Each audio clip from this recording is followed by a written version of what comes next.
I didn't want to be next. We were in the dark shoulder of the Appalachians, the kind of campground that's a clearing and a picnic table and not much else. Miles had just finished his story with, "I remember that night was the last time I went into the attic by myself," and everyone laughed in that relieved way people do when a scare lands but doesn't stick. Then Abby said, "Okay, who's next?" "Luis. I heard you've got a crazy one." I shook my head before she even finished. "Guys, I don't like talking about this." "That's what makes it good," Miles said. "Come on." "It's late," I said. "We should save it for tomorrow." They kept at me. Jokes, nudges. Someone shoved a bottle of cheap bourbon into my hand like a microphone. I stared at the plastic mouth of it until the silence grew long enough to be awkward. The wind ran its fingers through the leaves above us. I took a sip that felt like punishment and set it down. "Fine," I said. "But if I start, I'm finishing. And if anyone laughs, I'm done." No one spoke. In the half-light, their faces were just jawlines and eyes. The fire made all of us look older. "This happened 10 years ago," I said, "back in Venezuela. And before you roll your eyes, before you say, 'It was the booze or the heat messing with my head,' listen to me. I know what I heard. I know what I saw. And I know what followed." When I was young, I didn't have much of a father. He left when I was little. Another family, other promises. It was me, my mother, and a house that learned to sleep with the lights on.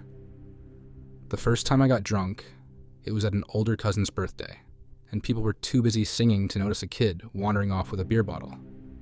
I liked how it made the noise in my head go quiet. By college, I was the guy who drank until the bottle was empty and then looked around for a second bottle. I was the guy who cheated because it made me feel wanted, and then hated those same hands when they reached for me. I'm not telling you that to get sympathy. I'm telling you because it matters.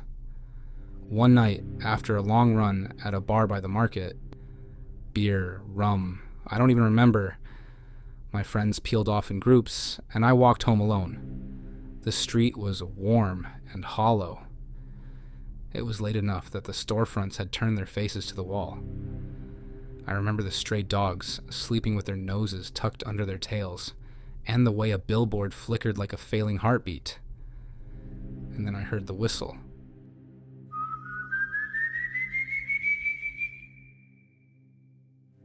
At first, I thought it was some kid in an alley with nothing better to do. This thin, perfect two-note thing, pure like it was carved out of glass. Just two notes, rising and falling.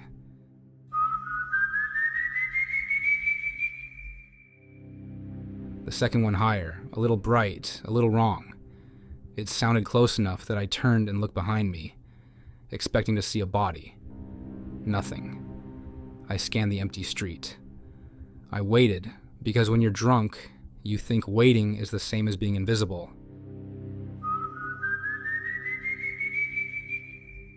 Clearer. I spun. No one. I laughed to myself, the way you do when you almost fall and don't. I walked again. It came again. Closer. But when I whipped around, I couldn't place it. It slipped. It was like hearing your name through a wall. I remember muttering "Ya basta" and picking up my pace. By the time I got home, the sweat had sobered me. And when I locked the door, I stood there with my forehead against the wood, breathing, like the door itself was holding me up. The next morning, I told myself it was a street performer and left it at that. A few weeks later, I took a girl, Vanessa, to the movies. We had this dumb thing where we pretended the subtitles were wrong and made up new lines in English for what the characters were saying. She laughed like she didn't believe she was allowed to. I remember thinking maybe I could be better for her. We walked out after midnight into a parking lot lit like a supermarket. And then I heard it again. It was faint, like it was coming from the far wall of the garage. I froze with the keys in my hand. "Did you hear that?" "Hear what?" she said. "The whistle." She frowned. We stood for a second. The air was thick with heat and the smell of coolant. "Luis, I don't hear anything." The sound came again, farther this time, like it had stepped back just to see what I'd do. I tried to laugh. "Nothing. Sorry. Come on." I drove Vanessa home and didn't tell her that when I looked in the rearview mirror at the empty road, I thought I saw, just for a second, a silhouette thin as a post, something with a sack slung over its shoulder like a crooked shadow. I kept my mouth shut because I liked the idea of Vanessa thinking of me as a guy with a plan, not a guy who jumped at sounds. You know how some things you can put aside during the day, but not at night? That's how it was. I'd be in class, fine. I'd be in a grocery store, fine, comparing prices on rice. Then it would be 9 p.m., and I'd hear that whistle through the open window, and for a second, I would forget my own name. It wasn't always the same distance.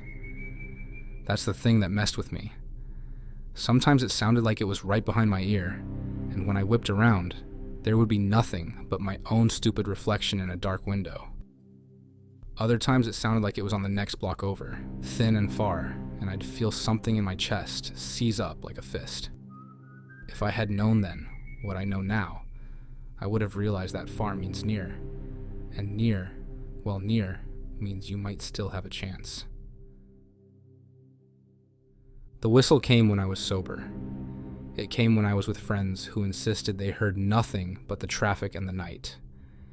It came when I was sitting in the back of a bus, looking at a kid who was sleeping with his head against the window, and I thought of my own face against a window years ago as my father's car turned the corner and left me.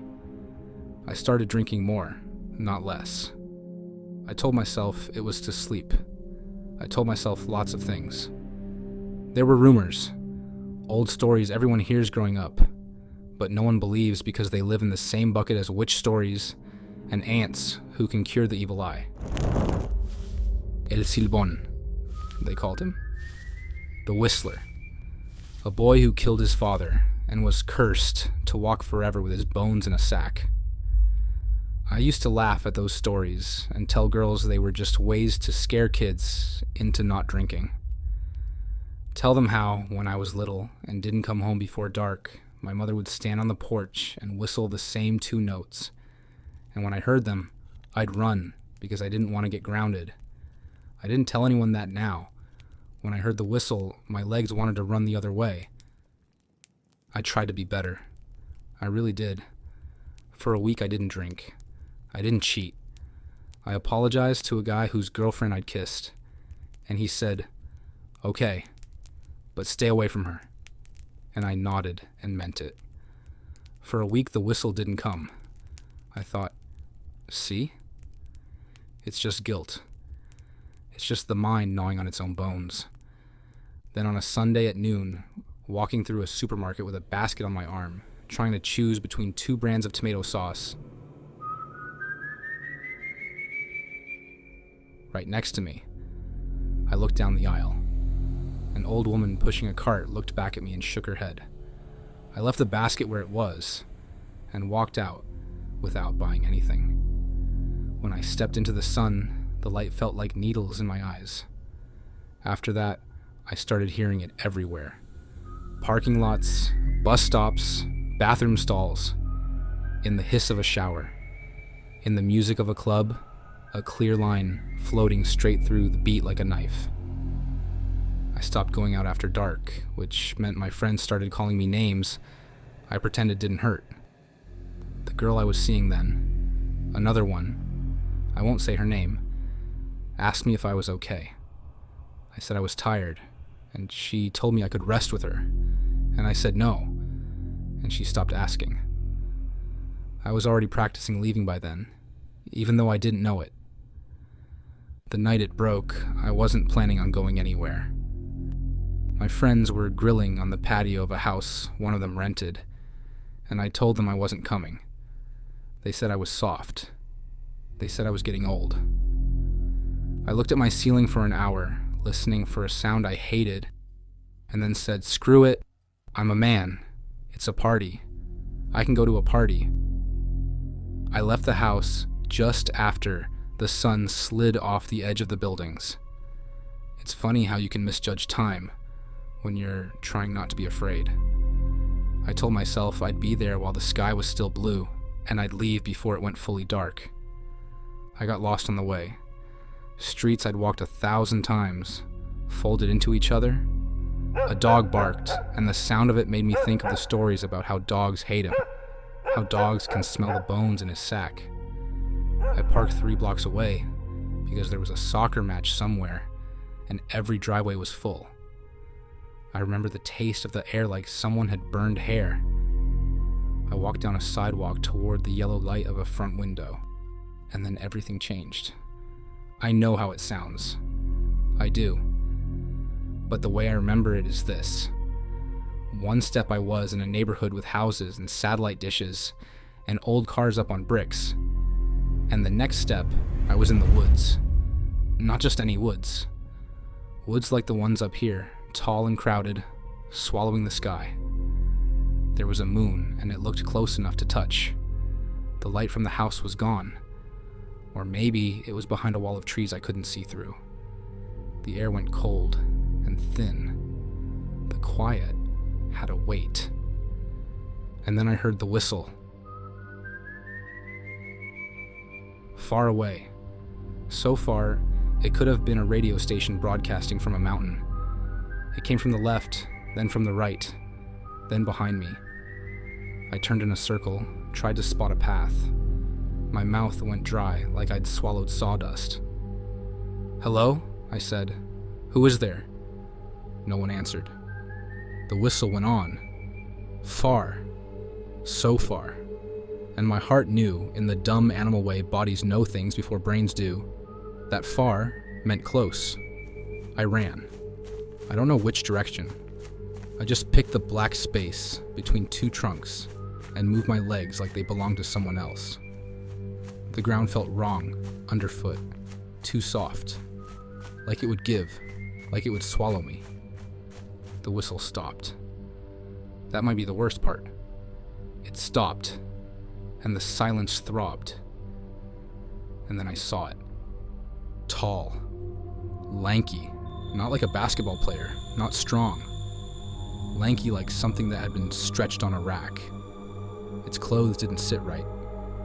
A wide-brimmed straw hat, old and frayed to threads, sat crooked on its head. Its pants clung to its legs like soaked paper, and over its shoulder hung a bulging sack, its mouth cinched tight with a rope. It wasn't running. It was just walking toward me, like it had all the time in the world, like it had already won. The moon put a white edge on its shoulders. I couldn't see its face. Thank God for that. All I could see was the shape of it, the wrongness of its angles, and the way the sack shifted like something inside it wanted out. I tried to say a prayer and couldn't remember one. When the whistle started again, it sounded like it was at the bottom of a well, far as a star. That meant it was within reach. My legs gave out.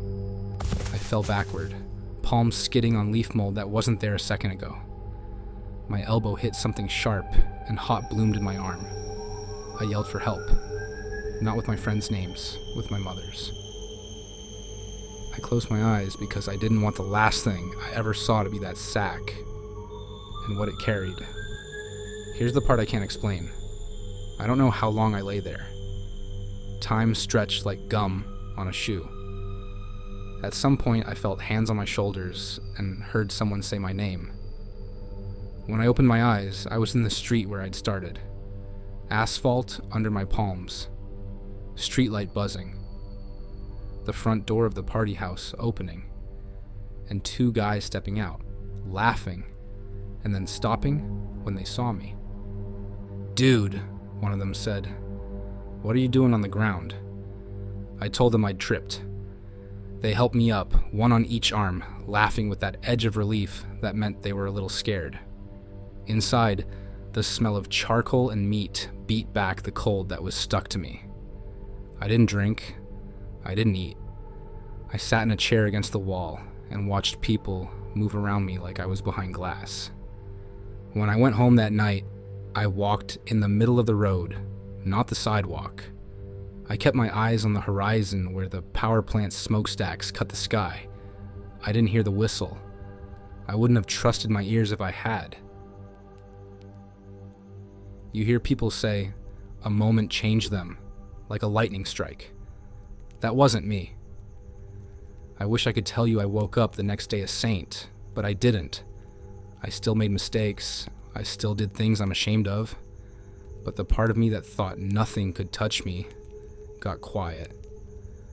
The part that felt bulletproof learned to flinch. I left a year later, packed 2 bags, and went north until the air felt like it had weight again. There were other reasons. Work. A cousin in Miami who said he could help. I told myself it would be good to start over where that thing didn't know my name. Okay, Miles said. He had a smile on, the polite kind you wear at work. That's a hell of a story. It's not a story, I said, and I hated how that sounded. Like the kind of guy who corners you at a party and tells you about his third eye.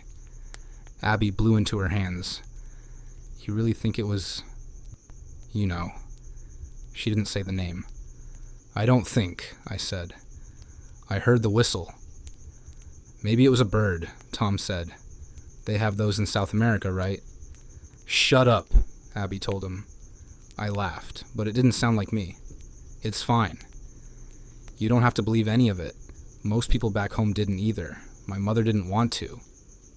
Belief doesn't change what happened. The fire collapsed inward with a soft rush. I have to take a piss, I said, and stood before anyone could argue. I walked toward the dark. My boots made a soft noise in the leaves. The cold got deeper with each step. I went to a tree just past the edge of camp, unzipped, and rested my forehead against the rough bark. The tree smelled clean, like the inside of a pencil. Good job, I said to myself under my breath, because the old habit is to punish.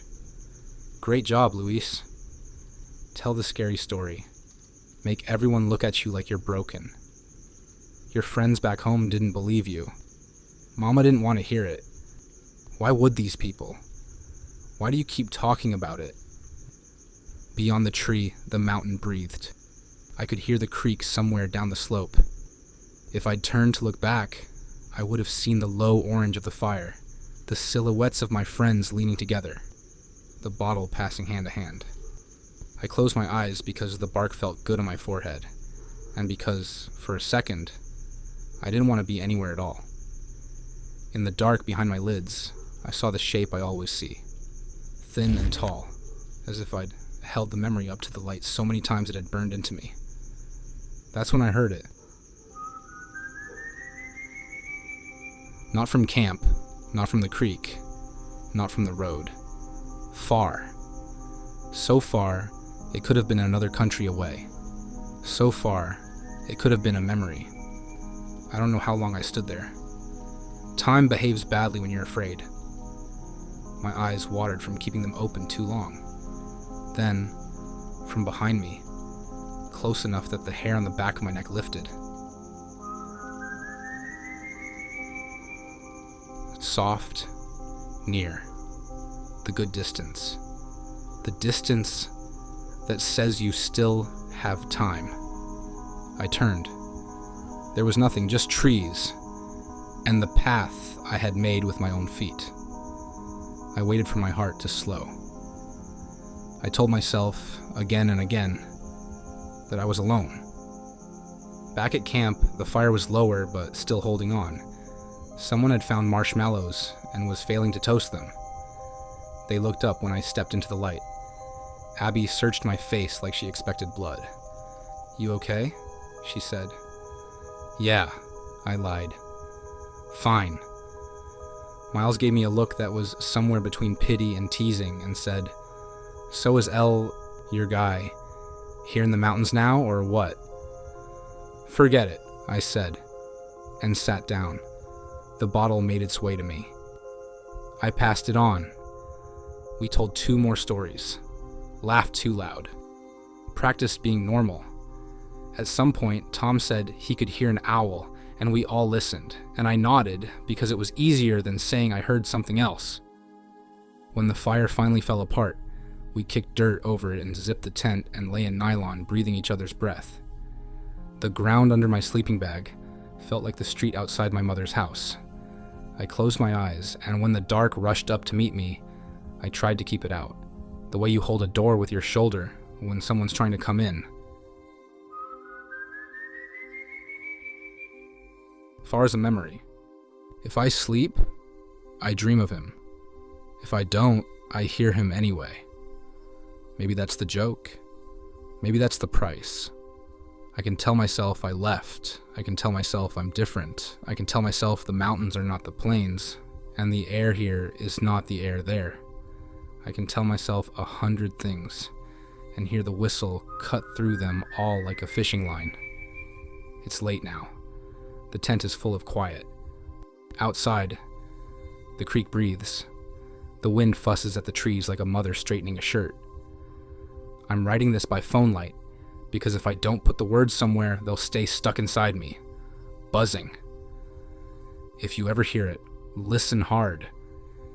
If it sounds like it's right behind you, thank whoever you pray to, because you still have a little time. If it sounds far away, if it sounds like it's singing to you from the next town over, get up. Go. Don't do what I did. Don't decide you're stronger this time. Don't tell yourself a story about dignity. I can hear it now. 2 notes weaving through the trees. The faraway kind. The kind that means I should stand up, slip out of the sleeping bag, and wake my friends with a hand on each shoulder. I should tell them we have to go, that I'll explain on the way. I should do a lot of things. Instead, I lie here and count the beats between the notes. I lie here and think about all the times I should have been better, and wasn't. The zipper of the tent is an arm's length away. It would be easy to open it. It would be easy to step out and meet whatever is waiting. I think about the sack.